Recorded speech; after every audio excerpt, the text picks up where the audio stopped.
Bien-aimés dans le Seigneur, shalom, shalom. Nous sommes dans la partie 2 de ce que nous avions commencé, la communication de Dieu, sur Ésaïe 45, versets 2 à 3. Et nous pourrions remonter un peu en haut à partir du premier verset jusqu'à 3.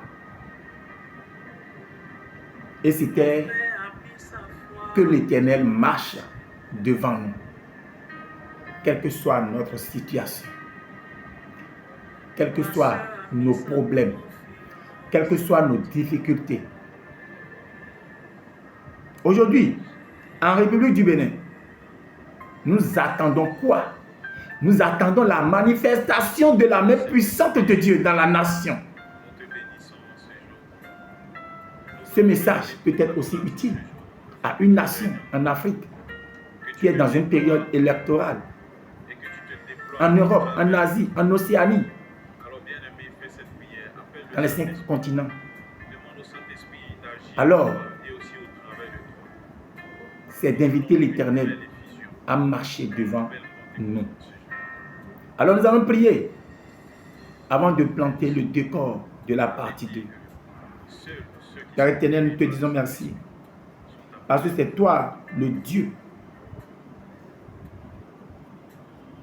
qui parle à tes élus, qui parle à tes enfants, et ils ne peuvent jamais regimber. C'est toi le Dieu qui enseigne, qui conseille. Le Dieu qui permet à tes élus d'évangéliser. C'est toi qui parles à tes enfants.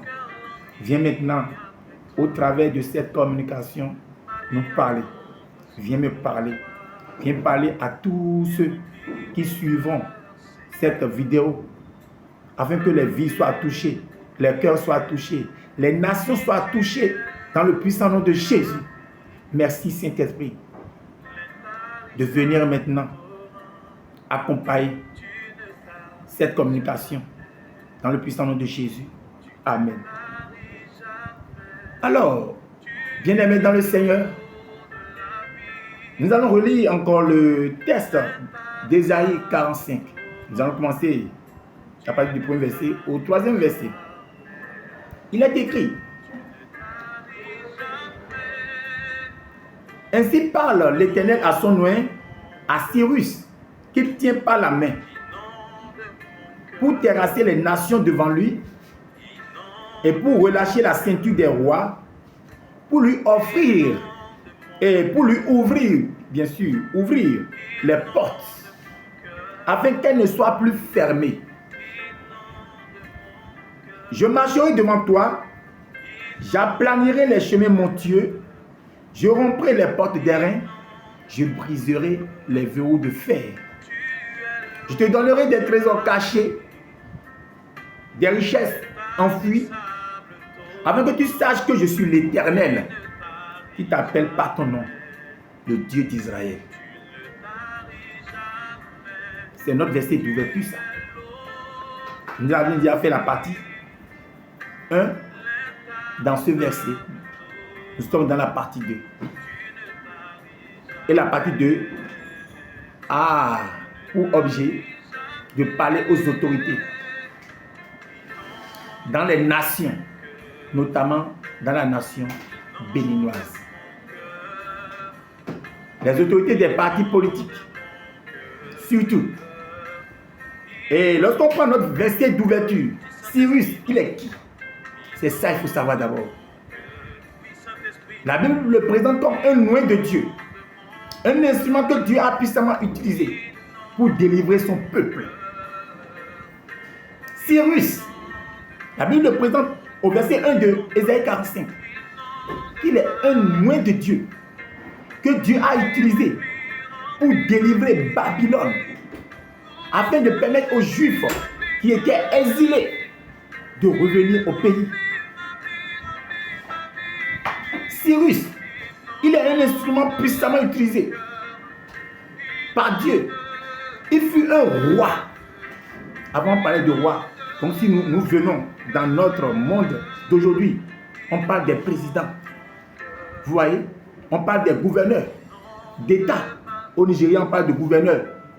Aux États-Unis, on parle de gouverneurs. Vous voyez? Donc, il est l'exemple de ces autorités.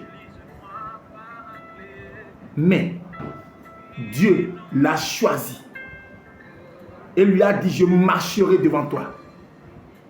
J'aplanirai les chemins montueux.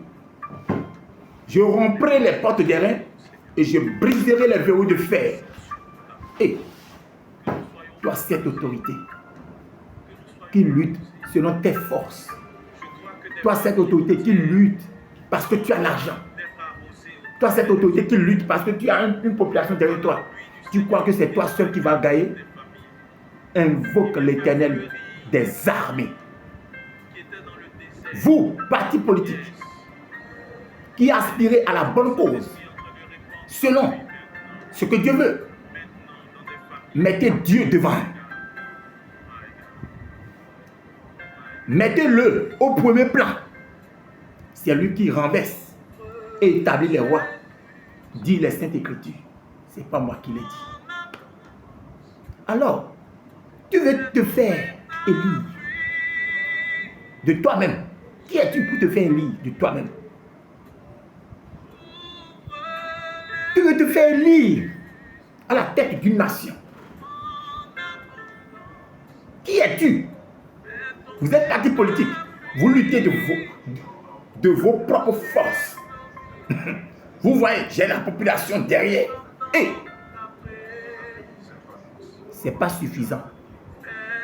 Il te manque une seule chose.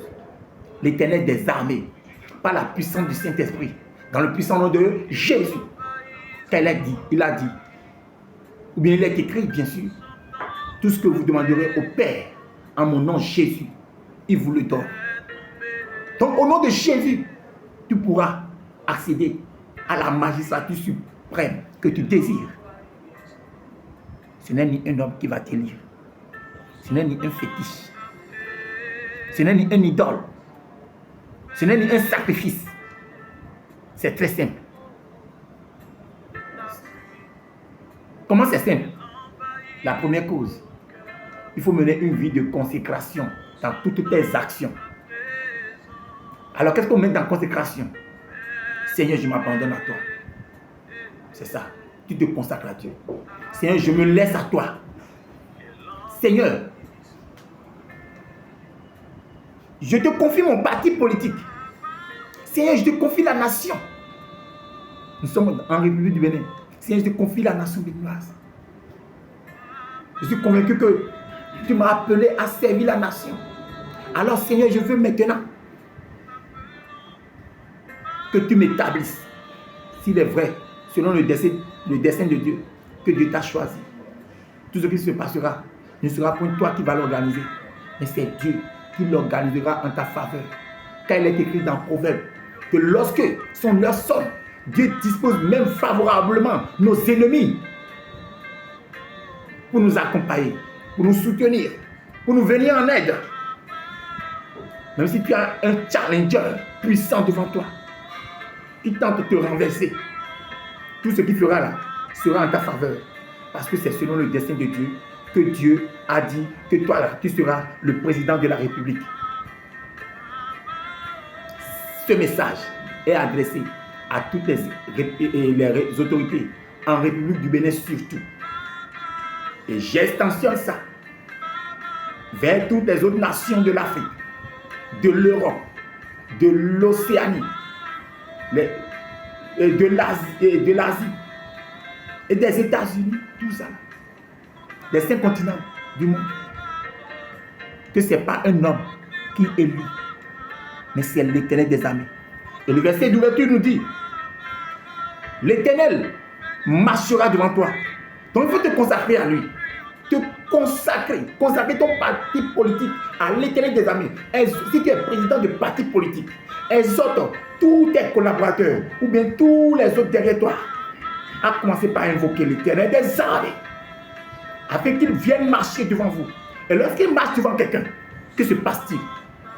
Il est écrit, c'est pas moi qui l'ai dit. C'est pas moi, mais c'est la parole de Dieu qui l'a dit.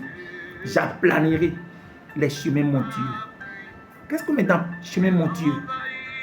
S'il y a des manigances qu'un tiers fera pour embrouiller les donnes, pour que toi qui dois être normalement, bien véritablement établi, cela soit au profit de l'autre challenger. Or, lui qui faisait et qui voulant faire ça, il veut usurper toi, ton trône présidentiel. Alors pour que cela ne soit guère le cas, il faut l'invocation de l'Éternel des armées. Mais avant de l'invoquer, pour qu'il marche devant toi, il faut te consacrer à lui. Seigneur, je m'abandonne entièrement à toi. Je ne peux jamais m'établir de moi-même. Mais seul toi qui établis et renverse les rois. Toi qui as établi David. Toi qui as établi Joseph. Toi qui as établi Cyrus ton nom. Et il a triomphé pour avoir délivré Babylone, permettant aux Juifs exilés de revenir à Jérusalem. C'est toi qui vas m'établir. Viens m'établir maintenant. Viens maintenant, Seigneur. Viens maintenant. Je t'abandonne mon parti politique. Prends le contrôle de mon parti politique. Et là, comment il va prendre le contrôle du parti politique? C'est par la puissance du Saint-Esprit. Tu invoques le Saint-Esprit à ce que ce Saint-Esprit-là possède les cœurs. Le Saint-Esprit qui est l'Esprit supérieur de Dieu. Lorsqu'il te possède, tu es assujetti à sa volonté. Tu fais des choses que tu vas croire que c'est toi-même qui le fais. Mais derrière, c'est lui le Saint-Esprit qui en est au contrôle. Alors c'est d'invoquer le Saint-Esprit à ce qu'il possède les cœurs, les esprits, les âmes, pour que le cœur d'endurcissement quitte le corps et que le cœur de chair prenne place maintenant pour obéir aux recommandations de Dieu. Et celui-là sera en train de dire qu'il est en train de te combattre, mais il ne te combat pas. Il fait tout pour que tout marche maintenant en ta faveur. Et mon frère, invoque alors l'Éternel. Dis à partir d'aujourd'hui maintenant, Éternel, marche devant moi. Que tout le monde appelle l'Éternel. Éternel, marche devant nous maintenant. Délivre notre nation. Délivre-nous maintenant. Délivre le peuple maintenant. Seul l'Éternel délivre. Et non une population. Et non un homme. Cyrus est un humain de Dieu. Il a accompli le message. Et Dieu lui a dit, je marcherai devant toi. Il y a le temps aussi qui compte. C'est dit, je marcherai. Donc, c'est dans le futur. Donc, avant que l'Éternel ne puisse marcher devant toi demain, il faudrait qu'aujourd'hui, là, tu te consacres et que tu l'invoques. Invite-le dans ta vie. Je m'abandonne à toi. Que toutes les décisions que je vais prendre ne viennent point de moi, mais que ça vienne de toi, Seigneur. C'est comme ça qu'on met une vie de consécration. Et dans cette consécration, il faudrait que la prière soit au top. L'adoration, la louange soit au top. Car Dieu siège dans la louange et dans l'adoration. Bien-aimé dans le Seigneur, réveille-toi maintenant. Si tu veux que l'Éternel marche devant toi, pour que la République triomphe, la nation triomphe, invoque-le par la puissance du Saint-Esprit. Au nom de Jésus. Alors, en retour, il y a une promesse qui est là au verset 3. Mais avant la promesse, il a dit, je briserai les verrous de fer. Tout verrou qu'un tiers va mettre pour t'empêcher de rentrer dans ta grande destinée. Dans ce que Dieu a dit de toi, que toi tu seras président de la République. Et je descends un peu. Quelqu'un qui veut être ministre, il faut invoquer l'Éternel. Que toi tu seras ministre de la République, que tu seras préfet, honorable député à l'Assemblée nationale, que toi tu seras directeur d'institution, chef service, chef de division, etc., etc. C'est l'Éternel qu'il faut invoquer. Seul lui renverse et établit les rois. Tu veux qu'il t'établisse, il faut l'invoquer. D'accord? Et tout verrou de fer que quiconque mettra devant toi pour t'empêcher de rentrer dans la volonté de Dieu. Toi, tu n'as point à lutter parce que le combat ne t'appartiendra point lorsque tu te consacres à lui et que tu lui laisses le devant de gérer, de prendre le devant de toutes choses. Et c'est lui qui va se manifester maintenant. Et tu vas voir comment les choses vont s'organiser. Tu verras que la suite là ne serait qu'un témoignage. Bien-aimé dans le Seigneur. Cyrus accompli. L'Éternel a marché devant lui. Il a pu triompher, délivrant Babylone, permettant aux exilés de venir au pays. Allez lire le livre d'Ésaïe 45, verset 1er à fin, notamment les versets 1er au 3e verset. Tout est là.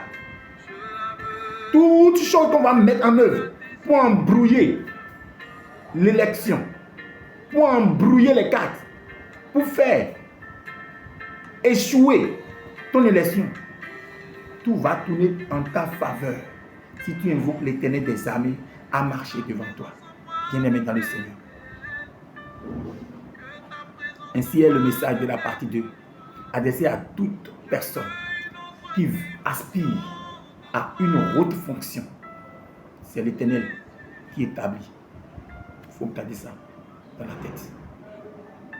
Et en cela, lorsque l'Éternel t'établit, il y a une promesse qui s'ensuit. Je te donnerai des trésors cachés, le verset 3, des richesses enfouies, afin que tu saches que je suis l'Éternel qui t'appelle par ton nom, le Dieu d'Israël. Mon frère, ouvre les yeux. Sors de ta chambre atteignante. Va vers l'Éternel des armées. Il va t'établir. Tu es là, tu luttes de toi-même. Quelle force tu as pour te faire élire président de la République, pour te faire élire ministre, préfet, honorable député à l'Assemblée nationale, maire, conseiller communal, etc. Quelle force tu as? C'est l'Éternel le fait. Alors en cette période électorale, que tous les partis politiques qui savent qu'ils sont dans la vérité, parce que Dieu regarde au cœur. Si tu n'es pas dans la vérité et dans ton cœur, tu sais que si tu viens à la tête de la République, tu vas faire ta volonté. Tu vas encore faire subir les gens, le martyr et consort. Dieu, lui qui regarde le cœur, ne va pas se manifester pour marcher devant toi. Si tu es convaincu que tu es dans la vérité et que tu l'invoques, tu le verras marcher devant toi. Ça, ce n'est que la partie 2. Nous en reviendrons à la partie 3. Si tu as aimé cette vidéo, abonne-toi pour voir les suites que Dieu te réserve. Tu es béni. Nous allons prier. Père éternel, nous te disons merci pour le message. Merci pour tout. Merci parce que c'est toi qui es le communicateur des communicateurs. C'est toi qui as l'onction, Ezousia, par laquelle tu édifies les gens. Merci de l'avoir fait. Tout à suite te revient. Que ton nom soit glorifié. Au nom de Jésus. Amen. Amen. Merci.